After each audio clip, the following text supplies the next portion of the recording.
Welcome to the Lechtich Parsha podcast, where we delve into the Torah's timeless wisdom and uncover uplifting and empowering lessons tailored to the challenges of our generation. Good dinner, Shabbos, Parshas Va'eschanan, Tafshin Pehei. I hope you're doing well. I hope you had a wonderful week. This week's shir is sponsored by Naftali Zalman and family. Elul Nishmas, Matisyahu Ben, Rav Mesholem Zisha Halevi. May his neshama have an Eliyah. May he be a Metzeish for his entire mishpacha. Thank you to our corporate sponsors, Bluestone Brokerage, Hassan's Alts Law Firm, T7 Capital, and Welcome With Associates to sponsor the Lechtich weekly publication, podcast, video. Please reach out to 845-367-2959. If you haven't seen the videos yet on Torah anytime, please make sure to do so. We began Pel Yoitz deep into that limud, and we are excited to present to you this week Parshas Va'eschanan. This week there's Parshas loaded with many different inyanim, but the most important thing is Mevili de Maisa to not just lomad ba'ul lamed, and to actually execute and to actually do. And this week we have two psukim that are probably the cornerstone psukim, the soidis of emunah bitachon.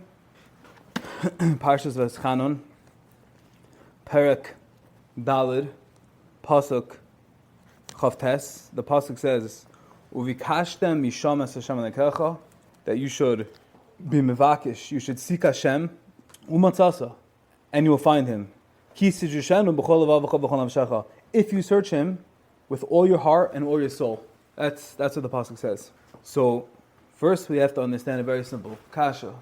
We always want to be medactic and make sure that the tenses in the psukim, that they're congruent, that they add up from the beginning to end. So, frek the Vilna Gaon, then at the beginning of the pasuk, it says uvikashtem, which is a lashon rabin, vikashtem, plural.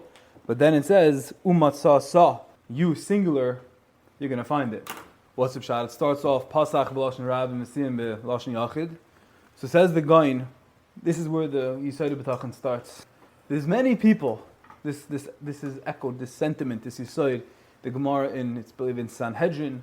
Reb Shimon says, "Re'isi b'nei Aliyah umu'atinheim." I've seen many people that try to ascend the ladder, but they're minuscule, they're minute.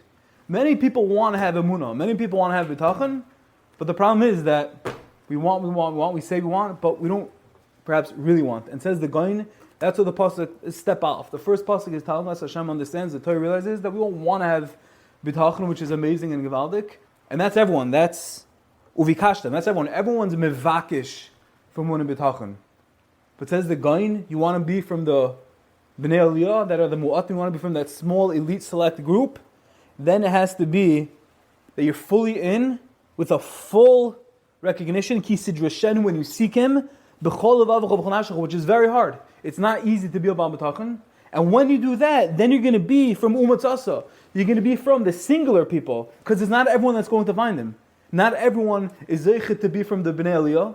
It's mu'atim. But if you want to do it, you want to shtal zachtu, attach yourself to this select elite group, then it's got to be b'chol vav b'chol nafshecha. It's got to be with your whole heart, your whole nefesh, your whole neshama, and only with that perseverance and investment that I'm in fully, and it's only the Eibishter, then you'll be zeiche to be from the yechidim, from the singular, from the anshe segula of finding Kadosh Baruch Hu. Azay the Gaon. So that's step aleph. We all want to have bitachon, but the test is how much leiv, how much nefesh are we willing to invest. Moving on, the whole parsha is talking about bitachon, but you move on to about 10 psukim later, and the pasuk says, "V'yadata hayom v'shavayis levavecha," you'll know that day, and v'shavayis levavecha, you're going to ingrain it into your heart, you make it certain in your heart. Ki Hashem olekim b'shamayim imal v'aretz mitachas einoi, that Hashem is in the heaven and in the earth, and there's nothing besides the Kadosh Baruch Hu. There's nothing besides Him. So the Chafetz Chaim, again, the same Yisod, driving it home. The Chafetz Chaim asks on this pasuk. He says, I don't understand the whole arichus over here. Again, it says, that day that you're looking for Hashem, which we said, there's only a select few that are actually going to attain it, but you'll be one of those guys, you'll be one of those people, one of those Yechidei Segula. You're going to bring it, you're going to restore it in your heart. What's this whole arichus? In fact, the Chafetz Chaim just say that what's Vashamayim Mimal? There's a lot of unnecessary Torah over here. And what the Chafetz Chaim says is the Yisod the pasuk is telling us over here is once again, and these are his words. I wrote it down over here. She'emes she'abav anisenu harabim ein anu menachnisim hayediah hazu b'toich machshavos libenu. We think bitachon is a concept. It's something nice. Maybe it's extra credit. It's recommended. It's an author's recommendation, but it's not likuva. It's not a contingency. V'zeh she'omar, says the Chafetz Chaim. V'zeh she'omar Moshe Rabbeinu. This is what Moshe Rabbeinu is saying. V'yadata hayoim. Know today with certainty. V'lo yitachshev shehu yediyah ba'alma. It's not some suggestion. It's not a recommendation. Aval v'shivoyse el levavecha. You have to take it the shavta. What is tshuva? You have to return it. Mamish, ingrain it, bake it into your veins, into your blood, into your bloodstream. We should be pulsing with bitachon. And hayidiyah hazul le'amek b'machshavos halev, that has to seep into our hearts. It's not enough to think it's recommendation. It's an external thing. It's nice, extra credit. No. The same Yisod of the going there. People that think it's out there and you could just conceptually want it and want to be it. It doesn't work with bitachon. You got to pursue it. It's got to be b'chol lev. You got to be derish. You have to seek it. And more than that, says the Chafetz Chaim. And once you have this, once it's v'ashavois el v'avacha, you turn it to your heart. You realize that there's a whole world out there. You realize that there's deception. You realize that there's questions. There's everything that we deal with, all the anxiety and the pain and the worry. But v'ashavois el v'avacha, you take it from concept to reality, bake it in the heart. That's the ingredient to being a bitachon. That's the ingredient. These are the ingredients. Taking it from concept to reality, making it real. There's a famous maisa. There's a maisa with the great Rebbe Leibele Eiger. Rebbe Eiger had a son. His name was Rebbe Leibele. And Rebbe Leibele Eiger's son, his name was, Rebbe Eiger's son, his name was Rebbe Shlomo Eiger. Rebbe Shlomo Eiger's son's name was Rebbe Leibele. So Rebbe Leibele Eiger, the son of Rebbe Shlomo Eiger, he went off. He left the Litvisha path. He left the world of Lomdus. And he went to sit in the courts in the towns of Kotzk. And after some time, Rebbe Leibele came back to Rebbe Shlomo. And Rebbe Shlomo was sitting there, Mistama, over a Gemara, sitting, schwitzing, and his son went to Chazidus. And they said, "Nu, Mantai Razon, my pure holy son, where have you been?" He said, "Oh, I was in Kotzk." He said, "Nu, what did you learn over there in Kotzk? What did they tell you?" So his son said, "Well, I learned, Asidon Eibishter, that there's an Eibishter." So Rebbe Shlomo looked at his son Leibele and said, "Look, I'm about to ask the Goita a question. Listen." He tells the Goita, the cleaning lady, says, "Can I ask you who runs the world?" And the Goita says, "Hashem." So Rebbe Shlomo looked at his son Leibele and said, "Leibele, you spent all this time when he could have been schwitzing over Gemaras, Rishonim, and you went to go learn what the cleaning lady knows? She just said she knows Hashem. Hashem is in control." And Rebbe Leibele told back to Rebbe Shlomo, he said, "She only says HaKadosh Baruch Hu is the Boyer Maneg, that he controls the world. But I know for certain that HaKadosh Baruch Hu runs the world." There's a difference between saying, expressions, emoting, identifying that HaKadosh Baruch Hu is the Boyer Maneg, and there's a difference between knowing with certainty, with affirmation, the ironclad idea that it's all HaKadosh Baruch Hu. And that's what Moshe Rabbeinu was saying. These are the Yisod, this is Vaeschanan Elokim. It's very interesting. I'm just a personal thing. I remember a year and a half ago, it's almost 2 years ago actually, Baruch Hashem, it's almost 2 years ago, I went to my son's PTA in Even Yisrael, and I went to meet with his Rebbe. And as I was learning this sugya, this whole emunah bitachon thing, I was reminded of what happened.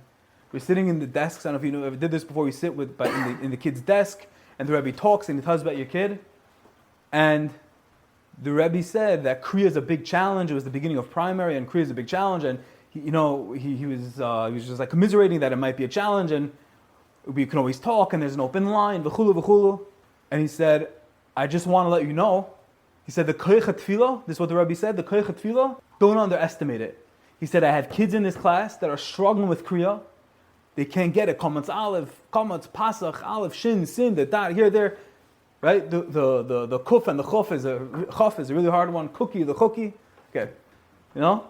But the Rebbe, his assurance was, he said, "But don't worry." He said the koich tefillah is lo yu'min ki yisupar. It's incredible. He said usually it works, these are his words. He said usually it works within 24 hours. So ever since then, I took it as a real tzaddik, this Rebbe, and I took it with a grain of salt. I'm like, it's very interesting that he would say such a thing. Within 24 hours, and those words always stuck with me. But then, is going through this and thinking about emunah and bitachon, but I think this is the pshat. What's the pshat? As the Kotzk says, someone wants to ask the Kotzk, where's Hashem? And everyone knows, Hashem is everywhere. Uncle Moshe says, Uncle Moshe, Hashem is here, Hashem is there, Hashem is truly everywhere. Said the Kotzk, yeah, everyone knows that. But what's the truth? Where really is Hashem? Says the Kotzk, the Eibishter is wherever you allow Him to come. Wherever you allow the Shekhinah to permeate, wherever you allow Him to take over, that's where Kadosh Baruch Hu is Timtzasham, that's where He's going to manifest, that's where He's going to really take care. Wherever you let Him, wherever you allow space with that truth of the Kotzk, this is the pshat. When the Rebbe said that it works within 24 hours, and Hashem's not a gumball machine. You don't put a quarter in Hashem and He dispenses your Yeshua. But a lot of times we get so caught up in the mud and the lack of believing that there's more beyond the reality, more beyond the teva, and we get stuck in there. But the second you remove all that stuff and you really connect to Hashem in the highest level, in the most pure, connective way, and it's only Kadosh Baruch Hu, we don't need more. Hashem doesn't need more. It's all Hashem. So when it's Vaeschanan, the Rebbe was saying, even within 24 hours, it's not a kasha, it's not shver, Hashem could do anything. You have one moment, a real marev, a real shachar, or a mincha, why do we need more than that? I think that's the pshat. You take everything out, you make room for Kadosh Baruch Hu, you have one real marev, one emes tefillah, connecting with Hashem, and anything is possible. Yes, of course, that's not always the answer, and a person with cancer can't just say, I'm going to have one good marv and it's all good. That's not, the cancer just dissipates. But the aside over here is that HaKadosh Baruch Hu is beyond gvul, Hashem is beyond teva, Hashem is l'malam mizman, he's l'malam anything. And even within 24 hours, we have something, when we make room for HaKadosh Baruch Hu, Hashem can change anything. And just to end off with one last var, which I think is so important, Reb Shach once asked, the Rambam writes that the mitzvah of emunah comes from this week's parsha.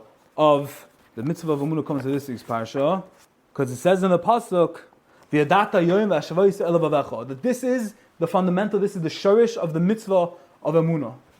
Azoi shtei Rambam. Reb Shach, he writes this in Aviyazvi, I don't understand. I need the Torah to give me the ingredients, to give me the mandate. That's the chiv of emunah. Every person is born into this world. You look around, you open your eyes, you look at an orange, you look at a can of seltzer, you look at anything. It's shrined that there's an Eibishter. It doesn't happen in a vacuum. The chayra emunah is so pasha. Emunah is screaming from every atom, from every molecule, from everything in the world. So Reb Shach, why does the Rambam need to come on to a mitzvah in the Torah, to these words of Va'eschanan ki Hashem Elokim? Just look at the world. It's so pasha, it's so sichristic, it's so logical. Why did the Rambam need a pasuk to create, to shape the mitzvah of emunah? It's davar pasha. Azoi frek Reb Shach. Hear the kasha? So pasha. You look around. Shach asked the Briskerov this kasha, and the Briskerov said that he had the same exact kasha, and he asked his father Reb Chaim, and Reb Chaim is a famous quote, but Reb Chaim said, wherever emunah in our minds end, wherever emunah in our minds, in our comprehension, in our way of processing, wherever that ends, however far we can stretch that place, Oisa Makam, is where the chiv emunah of the Torah begins. What does that mean? That means that we think, we're in a situation, we daven to Hashem and He can help me, and we daven, but more than that, to make, to do crazy nisim, crazy yamsuf, that's not normal. So we don't really associate, we don't put HaKadosh Baruch Hu into that situation. Says Reb Shach, says Reb Chaim, that this is the pshat of the Rambam. That the Rambam says you need the Torah, you need the pasuk to teach us Vaeschanan ki Hashem Elokim. It's wherever the last place where our mind can stretch to emunah, that is all Kadosh Baruch Hu. That's where the Torah is saying no. That's where it starts. That's where emunah only begins to develop. Because the Kadosh Baruch Hu, there's no such thing as man, there's no such thing as gvul, there's no such thing as hay v'viyah. It's all Kadosh Baruch Hu, it's all the Eibishter, and He can do anything. So no matter what challenge we're facing, no matter what we think is impossible, the Chafetz Chaim talks about this endlessly. How He can make mud into gold, and you think you have the gold, He can make it into mud. When it's the Eibishter, when it's the Kol Yachol, then anything is possible, anything can happen. And that's what the Torah is telling us this week's Parsha. As we finish, we're going from the Churban, we're going into the Shivat Nechemta now, into the Yom Neraim. What more important, relevant message of starke emunah and bitachon, which should carry us everywhere and anywhere, and realize that, again, where our hasagas, our limited, puny, tiny, finite hasagas of emunah can stretch to? Says the Torah, that's where emunah pashut starts. And it can go anywhere in the world. It can do anything. Because we should take Hashem all the way from where it ends, which is nowhere infinite, bring it into our hearts, let it uplift us, carry us through all the challenges, all the struggles, every step, every moment, every breath that we take for all good and asacha to come. Shkoyach. I thank each and every one of you for listening. I hope you enjoyed, and I wish you a wonderful Shabbos.